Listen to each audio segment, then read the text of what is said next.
Bonjour à tous. Notre témoignage paraîtra peut-être un peu moins construit que ce que vous avez pu entendre hier. C'est peut-être dû un petit peu aussi à notre caractère, à notre manque de préparation aussi sans doute. Et puis le fait que lorsque, avec Isabelle, on a commencé à réfléchir sur cette phrase qui nous était donnée par le Père Bernard, chacun de nos enfants est vraiment un don de Dieu. Au début, cette phrase nous a paru assez évidente et assez banale en fait. Et peu à peu se sont détachés certains mots qui ont renvoyé à notre histoire personnelle et à l'expérience qu'on a fait de parents, avec donc 6 enfants avec nous et un petit enfant au ciel. Et puis à renvoyer également à des questions qu'on se pose toujours sur comment résoudre des problèmes d'éducation concrets et puis quelle est la place de Dieu dans notre vie. Donc dans cette phrase, chacun de nos enfants est vraiment un don de Dieu. Le premier mot qui est ressorti, c'est chacun. Dans la mesure où chaque enfant nous est vraiment apparu comme fondamentalement différent, bien qu'issu des mêmes parents. Et pour nous, ça a été le reflet de l'infinie diversité de Dieu et de la même façon également l'occasion d'appliquer une éducation forcément différente d'un enfant à l'autre. Et donc de devoir s'adapter en permanence.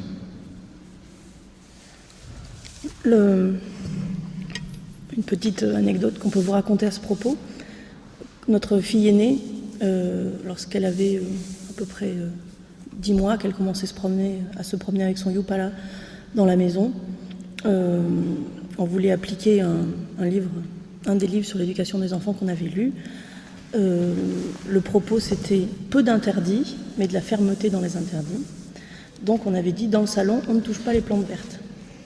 Donc on a expliqué à notre fille aînée, Anne-Françoise, 10 mois, qu'on ne touchait pas les plantes vertes. Et ça a bien marché, elle s'approchait des plantes vertes, elle ne les touchait pas, et elle disait non, non. Donc on s'est dit, mais en fait l'éducation c'est simple, un peu de rigueur, un peu de suivi, ça va être facile. Et puis arrivé du numéro 2, Clarisse, même chose, même comportement des parents. Et Clarisse va vers les plantes vertes, touche les plantes vertes, arrache les feuilles, nous regarde et dit non, non. Donc on s'est dit, il va falloir un peu travailler sur le sujet.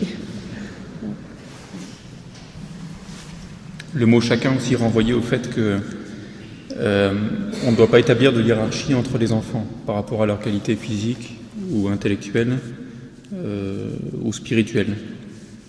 Et donc ne pas mettre en place, disons, un système de préférence d'un enfant à l'autre. Oui, moi j'ai toujours été un peu choquée par, je pense à la série de bandes dessinées un peu ancienne, La Belle Histoire, Belle Vie sur la vie des saints. On commence souvent à parler de l'enfance du saint en question, et pas systématiquement, mais trop souvent, on peut lire le petit Bernard ou la petite machin était le préféré ou la préférée de son papa. Et ça m'exaspère. Et je me souviens une fois avoir parlé du problème de la préférence des parents avec un frère de la famille missionnaire, et il m'a parlé même de la maladie de la préférence. J'avais trouvé ça très, très révélateur, parce que je pense que ça peut perdurer à l'âge adulte.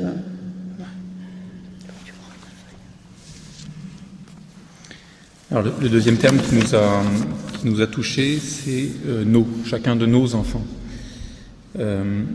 Effectivement, un enfant est le fruit de la rencontre de 3 volontés, la volonté de Dieu, du Père et de la Mère, et donc le fruit d'un ménage un peu à 3.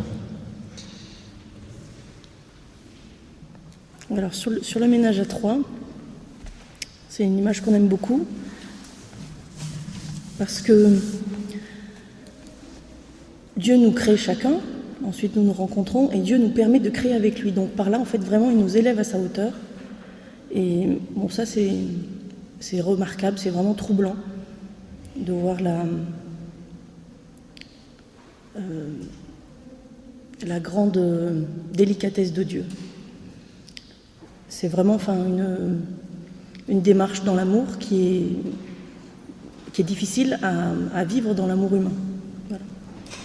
Et ensuite, quelque chose d'un peu plus compliqué à expliquer, il permet au couple de parachever mutuellement sa création. en ce sens que le mari termine l'épanouissement de sa femme en la rendant mère, et la femme complète la création de son époux en le rendant père. Et donc, ce qui est beau, c'est que dans le plan de Dieu, l'épouse et l'époux ont une place indispensable. Alors que Dieu est tout-puissant, il n'a pas besoin de nous. Et donc, pourtant, il nous utilise chacun dans la création de l'autre. Et quand on réfléchissait donc à cette manière que Dieu a de faire, ça nous faisait penser à peut-être ce qu'il se passe dans la Sainte Trinité, entre le Père, le Fils et l'Esprit Saint, quand le Père et le Fils et l'Esprit Saint s'aiment. Peut-être utiliser une personne pour en aimer une autre encore plus. Voilà, j'espère que c'est clair. Le nous, par moments, a été vécu de manière un peu particulière, dans la mesure où, à de nombreuses reprises, j'ai dû partir à l'étranger pendant plusieurs mois. Et donc, l'éducation à partir de là de nos enfants a dû se faire d'une manière, en étant séparés, le père et la mère, ce qui n'est pas naturel, disons. Et il a fallu, du coup, là aussi, trouver des moyens de maintenir une certaine communauté entre nous, malgré la distance. Bon, a posteriori, donc on en redemande des séparations, mais elles se sont plutôt bien passées. On se sentait quand même toujours proches et on a eu vraiment l'impression de vivre la communion des saints, et dans l'éducation des enfants, lorsque en fait je rendais compte à Philippe qui n'était pas là, on n'a pas rencontré de difficultés. Et aussi comme moyen matériel qu'on avait pour maintenir le lien, c'était de s'écrire tous les jours, ce qui préservait en fait un moment d'intimité dans notre couple. Alors, le troisième mot qui nous a touchés dans chacun de nos enfants est vraiment un don de Dieu, c'est vraiment. Les 4 premiers enfants que nous avons eus, nous les avons eus vraiment quand nous les avons voulu, grâce à la méthode naturelle de régulation des naissances. Et donc ça nous paraissait vraiment quasiment systématique, un peu comme l'a dit un couple hier. Or, quand on dit qu'un enfant est vraiment un don de Dieu, ça veut dire qu'il est un don de Dieu, même lorsqu'il y a difficulté, échec, incompréhension, voire face à la mort d'un enfant. Et c'est ce que nous avons vécu ensuite après notre 4e enfant. Donc Jean s'est annoncé et en fait est mort après 3 mois de grossesse. Et pour nous, ça a été vraiment la première manifestation du fait qu'un enfant n'était pas... que la vie n'était pas automatique et que la vie avait une certaine fragilité intrinsèque.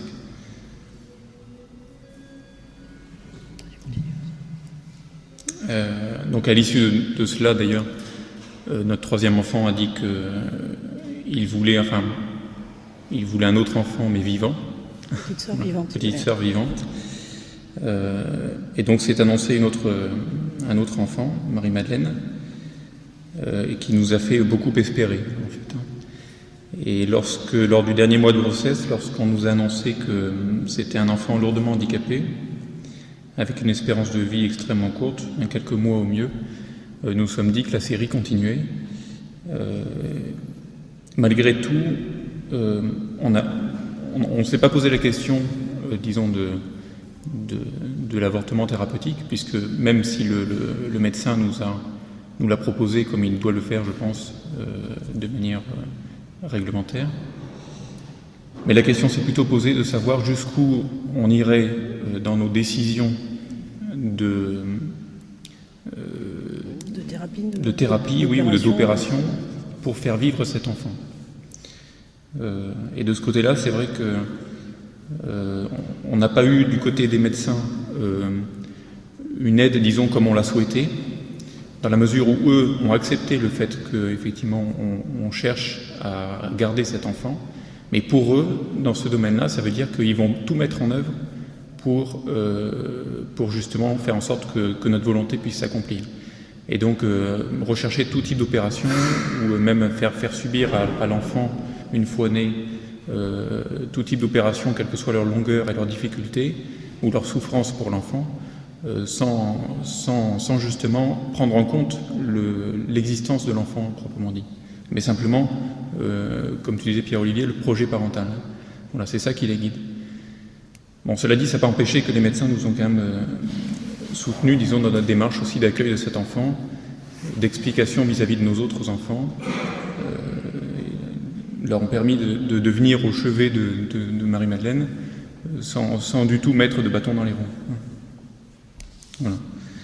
Bon, cet enfant a finalement vécu que 4 jours.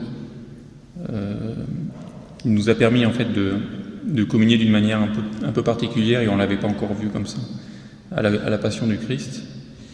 Et maintenant, donc, presque 8 ans après, il a toujours une place dans notre famille où on le prie chaque jour. Et c'est même ses frères et sœurs qui ont mis en place ce mécanisme de prière quotidien de Marie-Madeleine et de Jean, de Saint Jean et de Sainte Marie-Madeleine. Voilà, cela dit, cette expérience spirituelle n'a pas effacé la grande frustration de la perte d'un enfant, frustration qu'on a ressentie ensuite par la suite en ayant 2 autres, et c'est là qu'on a pu mesurer ce qui nous manquait, et puis la douleur viscérale. Et à cette occasion également, nous avons pu mesurer la puissance de la prière de notre entourage, et puis de notre famille et de la communauté. Oui, moi j'ai bien senti, je me suis bien sentie soutenue par la prière de la communauté, de notre famille et de nos amis, parce que j'avais un peu de mal à prier pendant cette période. Je voulais vraiment rester tout le temps possible avec ce petit bébé. Et ça a été aussi l'occasion de percevoir les autres enfants comme un don, et aussi de percevoir les autres enfants comme un moyen que le Seigneur nous donne pour continuer à nous éduquer, nous-mêmes, nous les parents. Parce qu'on ne voulait pas que les enfants subissent un traumatisme à la naissance de cet enfant et surtout à son décès. Donc on leur avait bien expliqué qu'on était joyeux de savoir que notre enfant irait très vite au paradis, puisqu'elle était baptisée et qu'elle n'avait commis aucun péché. Donc ça, c'était une grande joie et ça nous apportait une grande sérénité de parents. Et il nous restait que la tristesse de la séparation. Voilà. Et en fait, les enfants ont bu ce discours et l'ont mis en pratique très vite, parce que lorsqu'on était sortis du cimetière, ils étaient déjà en train de discuter entre eux et de choisir l'animal qu'on allait prendre. Parce que lorsqu'on attendait Marie-Madeleine, ils nous avaient demandé pourquoi on n'a pas d'animal dans notre famille. On aimerait bien avoir un chat, un chien, un cheval. Et on leur avait dit, écoutez, on a des bébés, alors quand les bébés seront grands, on pourra prendre un animal. Et là, on venait d'enterrer notre dernier bébé, donc on pouvait prendre un animal. Donc ils étaient en train de discuter du foie. Voilà. Le dernier mot qui nous a touchés, c'est don de Dieu, bien sûr. Chacun de nos enfants est vraiment un don de Dieu. Pour nous, cela recouvre le fait de prendre l'enfant comme il est et non comme on le rêve. Donc ça renvoie au fait que chaque enfant est différent et qu'il n'y a pas de hiérarchie entre ses enfants.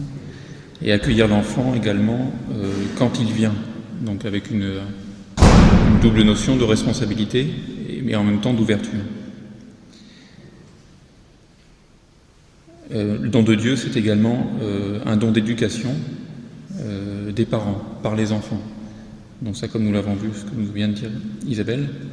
Et effectivement, le fait d'avoir des enfants nous pousse dans nos retranchements en matière d'argumentation, nous force un peu à ciseler un peu nos arguments en fonction de leurs questions, qui deviennent de plus en plus précises et suivant les caractères des enfants, de plus en plus agressives éventuellement. Et enfin, nous pousse également à vivre concrètement ce qu'on prêche, voilà, au jour le jour. Et enfin, don de Dieu, dans la mesure où également on a un moyen en tant que parents de répondre au don de Dieu qui nous a donné cette vie, en mettant tout en œuvre pour l'épanouissement de la vocation de cet enfant.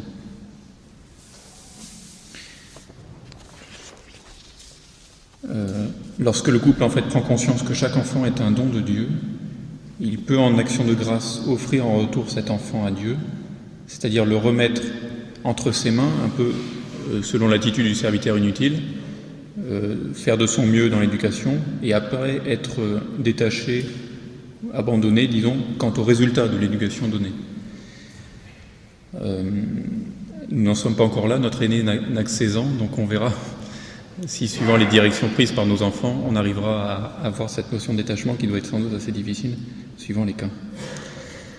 Et deuxièmement, offrir en retour cet enfant à Dieu, c'est-à-dire le rendre une fois qu'il est éduqué, et faire en sorte que cet enfant puisse retourner seul, de manière autonome et adulte, vers le Père, dans un sincère et personnel élan d'amour.